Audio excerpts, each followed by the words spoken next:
now let's digest all of that with our panel this evening. The former Minister of State for the Middle East, Alistair Burt, joins us here. Thank you so much for joining us here on the programme. And Dr. Alan Mendoza, Executive Director of the Henry Jackson Society. Alan, I'll come to you first. I just kind of want to get your reaction. You've been watching the sort of multitude of interviews we've done with Martin Griffiths, with Elon Levy, with Hussam Zumlot, as well as watching our piece. I just want to get your response to what we're seeing unfold at the moment in Gaza and just the entirety of the situation. Well, the situation's a tragedy. I mean, that much is obvious, and everyone agrees on that. I don't think any of the guests had a disagreement with the idea that a tragedy is unfolding. I think where there is a difference, though, is perhaps what you do to end the tragedy. How do you stop the tragedy from proceeding? And some of the guests seem to think that the way to do that would be for Israel just to stop now and end the conflict. Others thought, well, don't really know the answer. There's just a humanitarian tragedy that's occurring. And others, pointed out clearly that, well, if Hamas gave up the hostages and, turned themselves in, the conflict would end tomorrow. The reality is that I incline towards the latter view in the sense that this war started because of Hamas atrocities. It could end tomorrow if Hamas gave the hostages back and either fled the country or gave themselves up in that way. That, to me, is an easy solution that everyone could get behind. Alistair, if you could just respond to what we're hearing from Alan, that he's saying, look, this is a military strategy. We're now, 4 months into this and it shouldn't stop. Alan's right in describing it as a tragedy, as all the people we've spoken to tonight have indicated. But I think the pathway out of this is not through the military action. I've not spoken to, I don't think we've heard from any military strategists who believe that continuing a policy of attacks in Gaza is going to secure the twin objectives of removing Hamas completely and freeing the hostages. And certainly the hostage families in Israel, by all accounts, are also of that opinion. So the thing to be done now is to bring the conflict to an end. It's absolutely right that the hostages should be released. And that should happen. But bring the conflict to an end through some kind of truce or ceasefire or sort of continue the military operation? No, Martin Griffiths is right. These things end through negotiations. The majority of hostages have already been released through negotiations. They have not been released through the extraordinary action that was taken the other day to free the two who were saved. They come through negotiation. And hostage families are terribly concerned that the continuing military activity is going to result in the deaths of the rest of the hostages. All the evidence points to the fact that the negotiations that are currently taking place in Cairo provide the best opportunity for bringing this to an end. A pause... And yet, Prime Minister Netanyahu is saying, we want total victory here and an end to Hamas rule in Gaza. Yes, he's speaking on behalf of the government of the State of Israel. We're entitled to express our view that we don't think he's correct, and there are plenty of other voices who agree the same. Hang on, Alistair, you surely don't believe Hamas should be allowed to stay in control of Gaza? I didn't say anything about that. What I said was there has to be a negotiated process to bring this to an end. There are various things put forward as to how this will come to an end. The future of Gaza is one of them. The idea that some Israeli ministers have that the place will be reoccupied by Israeli settlers is as outlandish as believing that Hamas should retain control of Gaza and continue their threat against the State of Israel. Neither of those two situations are remotely feasible for security and justice for the future. But that's all what has to be discussed and decided.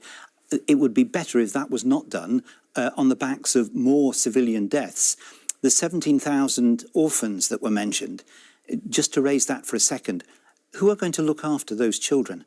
If it's not their parents, I can think of those who will look after those children and what they will be in 10, 15 or 20 years' time. I mean, so that is we don't want to see more to pick of up that tragedy. When we talk about the sort of radicalisation, when you've got 17,000 orphans now, when we talk about, when the Israeli government talks about, when you talk about the eradication of Hamas, and then you hear what Martin Griffiths has to say and says, look, I've done this for 50 years and I've found myself in positions where all sides need to come to the negotiating table. I've dealt with terrorists, insurgents, militia. At the end of the day, my experience tells me they do need to talk to one another.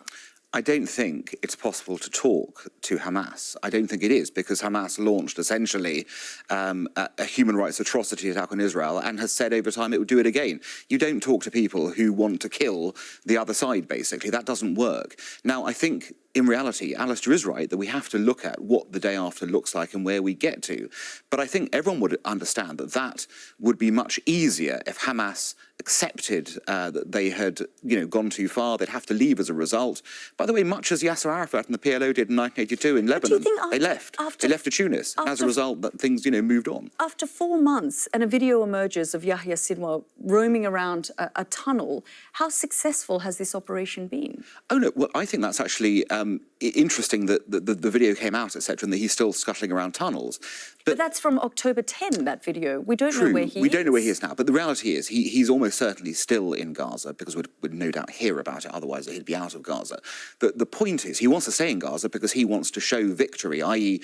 I will stay here, and that's going to be the end point. And if he does emerge the day after this conflict, waving a flag, going, you didn't get me, ultimately he's won. And that cannot be a solution for the Palestinian people, for the Israeli people, or for the international community either. I think one of the problems is that we see victory as a zero-sum game for one side or the other, and it's not likely to happen.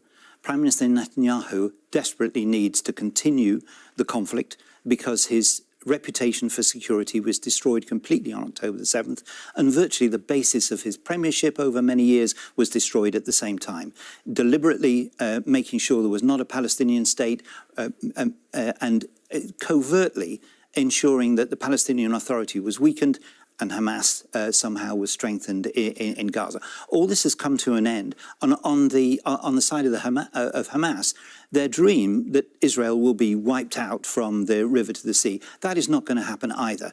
So you've got two sides, and the polarization of the position cannot produce an answer which will provide security and justice for the people who we're not speaking about, the Palestinian people and those who have suffered for so long. So that's the work that needs to be done, and Israelis deserve to be secure and safe as well, because October the 7th should never again happen to them. Is there investment, though, in that?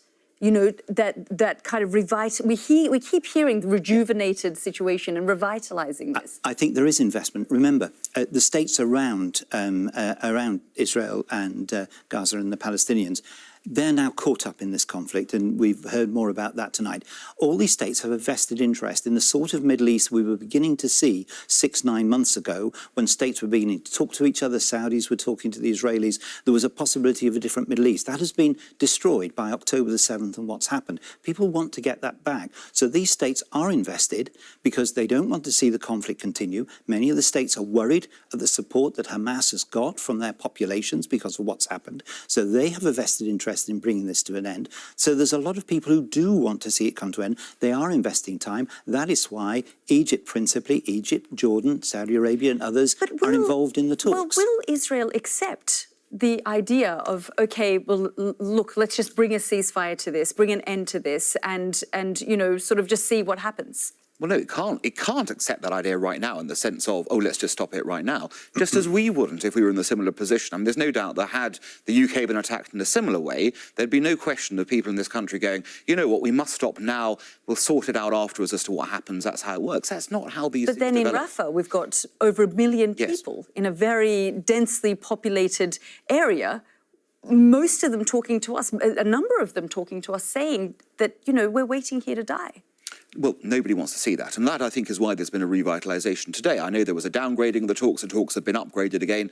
The point is that I think most people want to see this conflict resolved without an assault on those people in Rafah, or without them being able to be moved out somehow. That there is, of course, people are saying there's nowhere for them to move in Gaza. There's a whole country, the other side of the border, called Egypt, but there's plenty of room for them to go. Now, the Egyptians won't let them in, but there are other options that haven't been thought of, and maybe pressure should be put on the Egyptians to say, right, well, if you can't, resolve this situation, you're going to need to open your border and let people through. Just briefly. I think the context of the situation, why the people in Gaza are there, how they have been displaced, how Palestinians have been displaced over the years, gives the answer as to why Egypt cannot possibly open its borders, nor the Jordanians either for the Palestinians. They are not going to be complicit in that. Alistair Burt, Alan Mendoza, thank you both for joining us here on the programme.